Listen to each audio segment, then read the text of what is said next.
Hey guys, so welcome back to part 10. Now this is going to be the second video to the collection of the first half of the Beyonce experience. Now as you guys saw, I covered the first part of part 9. Now this is part 10, and then we're gonna flip it and then jump it into Bleach, and then the Michael Jackson special is gonna be airing later on today. So like I said guys, Act 3 is going to be something monumental, and before we even start this, we need to talk about this. What is innovation, and how innovation outlasts legends, or even how it reshaped legends? These are questions that we will ask ourselves in this episode. Now, as you guys know, Beyonce is doing something monumental right now, a 3-act trilogy project which focus on different genres that black people has inspired or yet started and pioneered. As you guys know, and like I mentioned, Act 3 will definitely be the rock, rap, as well as jazz.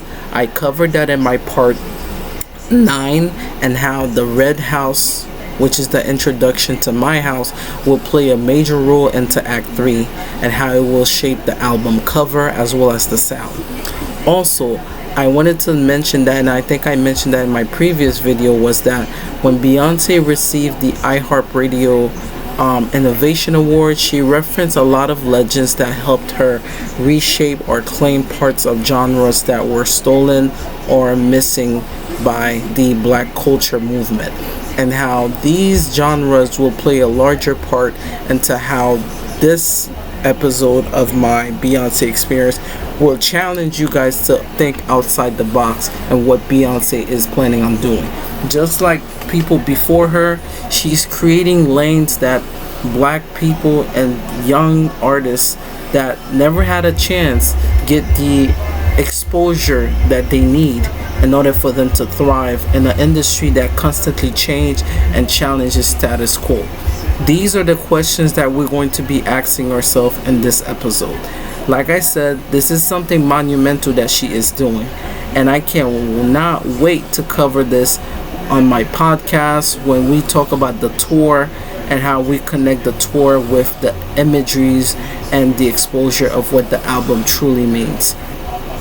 We also have to focus on the innovation speech that she mentioned at the iHeartRadio, which we will definitely get a clip of what Beyonce was basically explaining to us, and how the outfit for her innovation speech basically represented the 3 acts or the 4 acts, and how the third act, rock and roll, which also has the collection of harmonicas and different elements of sound. I think the next act has definitely gonna be focused on musician or musical sound that are organic, and she's going back to her roots to create new beats, new sound, and she might even find a way to play different instruments.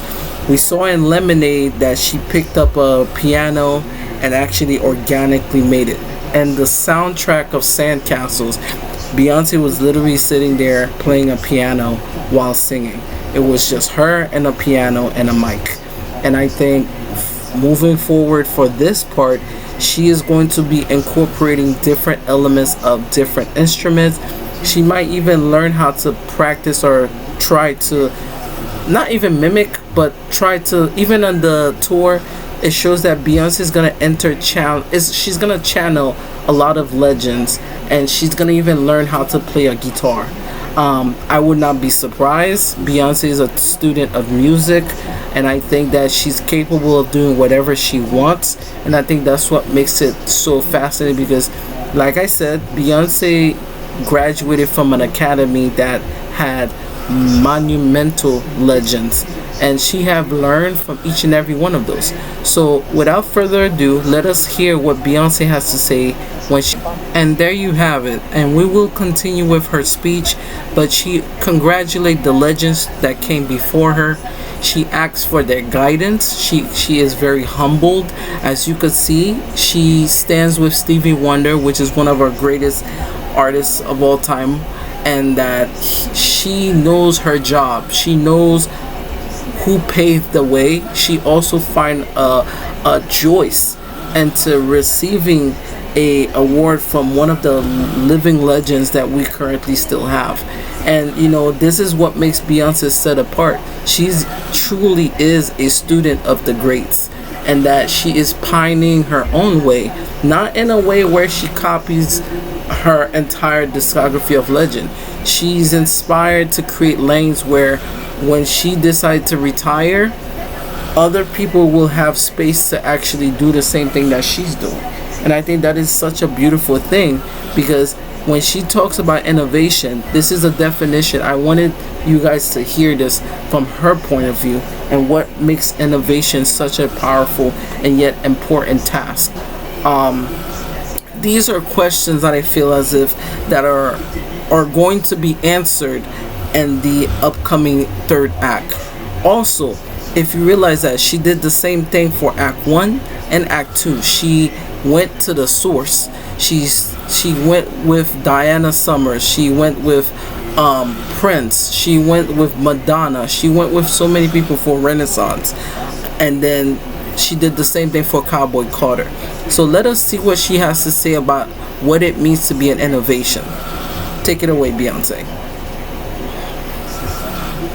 Bridge of all generations, and Cowboy Carter is a generational anthem to not only the past but to the future.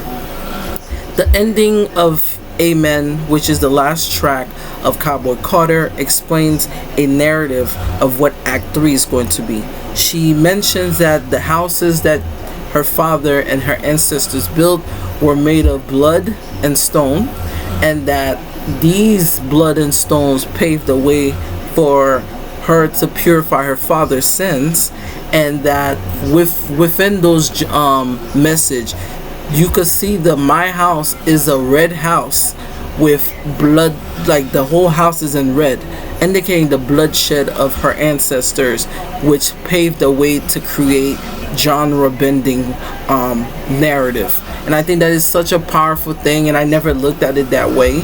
But to see her pave the way in that type of fortitude is pretty amazing. And that I feel as if the same way she kind of threw the clue in the air of who she wants to emulate for the next three acts, the next act itself, and how, like I said, the red house that has the almost like the chrome, it turns crimson. It's a crimson cover album, and My House is one of the road to Act 3, and how we already seen she worked with Madonna. She even re-released Vogue, a re-release of the national anthem for the LGBT community, and how powerful that movement was for that community. Now she's doing something very similar to country, right? She's giving country a new face. She's giving them a new facelift of anything is possible when you know the roots of things.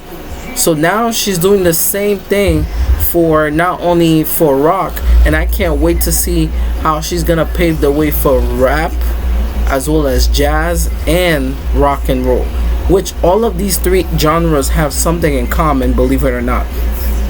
Another cool thing is she did the whole Jimi Hendrix version of the national anthem on the tour, which speculate Act 3 might definitely have rock and rap in it.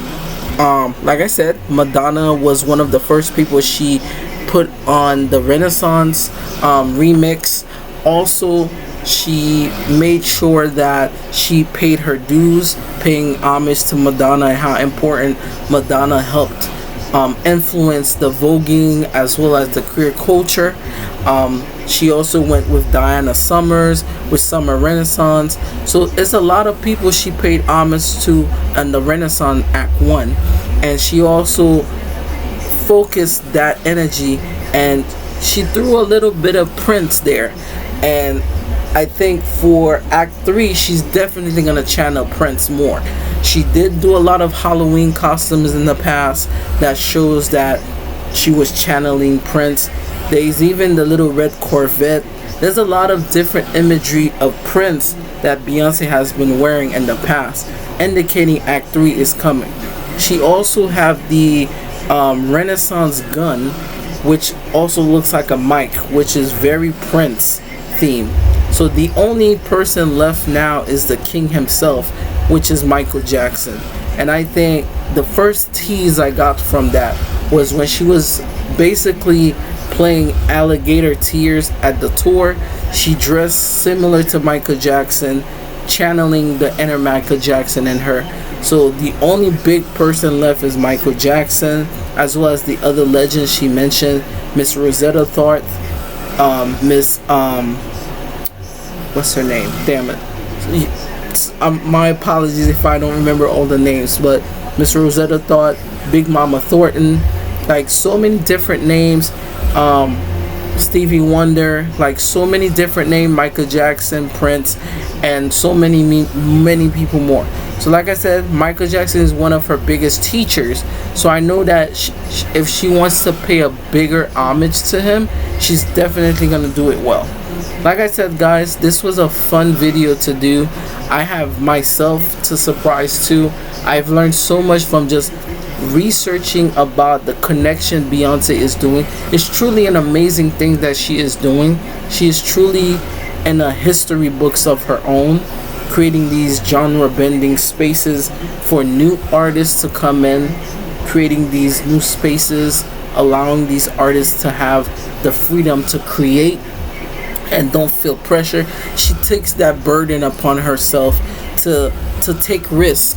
And I think that's an amazing thing about her legacy and her selflessness. So thank you guys so much, and I'll see you guys for the Bleach updates. Bye bye.